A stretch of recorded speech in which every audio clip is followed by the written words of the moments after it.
جان قربان کرنے والوں میں امام حسین ابن علی علیہ السلام کے 72 ساتھی تھے جو اس عظیم معرکے میں شہید ہو کر تاریخ میں زندہ جاوید ہو گئے۔ امام عالی مقام کے باوفا ساتھیوں میں ایک نام ذوالجناح کا آتا ہے جو امام کے ہر مصائب اور آزمائش میں ساتھ رہا اور آخری دم تک آپ کا ساتھ نہیں چھوڑا۔ یہ کوئی سپاہی یا جنگجو نہیں بلکہ بے زبان جانور یعنی ذوالجناح گھوڑا تھا جس نے اپنی وفاداری اور قربانیوں کے ذریعہ اپنا نام تا قیامت اہل بیت رسول کے ساتھ جوڑ لیا۔ مورخین نے لکھا کہ ذوالجناح کا اصل نام مرتجس تھا جسے مصر کے علاقہ اسکندریہ کے بادشاہ مقوقس نے نبی صلی اللہ علیہ وسلم کو بطور تحفہ پیش کیا تھا۔ آپ نے اس گھوڑے کو قبول کیا اور اسے حضرت علی کو دے دیا، جبکہ بعض اہل علم ذوالجناح کو ایک مقدس گھوڑا تصور کرتے ہیں جو جنت کے سواریوں میں سے ایک سواری ہے اور اللہ نے نبی کے لیے اسے آسمان سے نازل فرمایا تھا، جس طرح حضرت سلیمان علیہ السلام کو گھوڑے عطا کیے گئے تھے جن کے پیشانی پر چمکدار سینگ ہوا کرتے تھے اور ان کے پر بھی ہوتے تھے۔ بعض اہل علم نے لکھا کہ ذوالجناح کوئی عام جانور نہیں بلکہ ایک جن تھا جو اللہ کی طرف سے اہل بیت کی خدمت کے خاطر بھیجا گیا تھا اور شہادت حسین کے بعد وہ واپس لوٹ گیا۔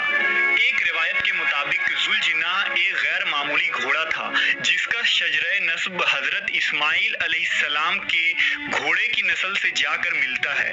ذوالجناح کی پرورش حضرت علی نے کی۔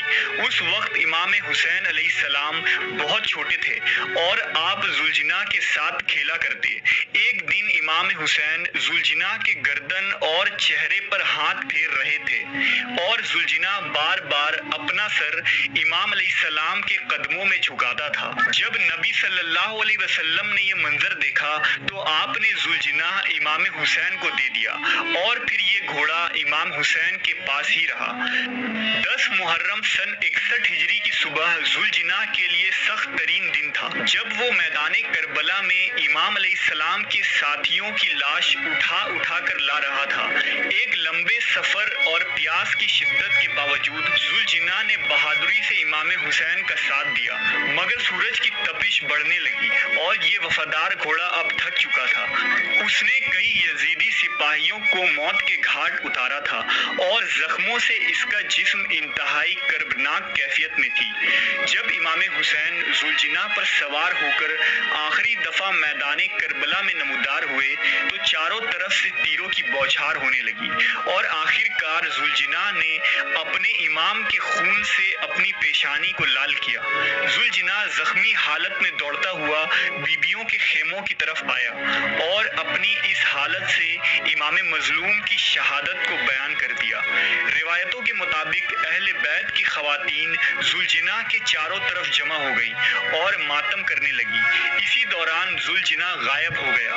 بعض نے لکھا کہ وہ دوڑتا ہوا نہر القمہ کے جانب گیا جہاں حضرت عباس علمدار شہید ہوئے تھے۔ وہ اس نہر میں داخل ہو کر کہیں غائب ہو گیا۔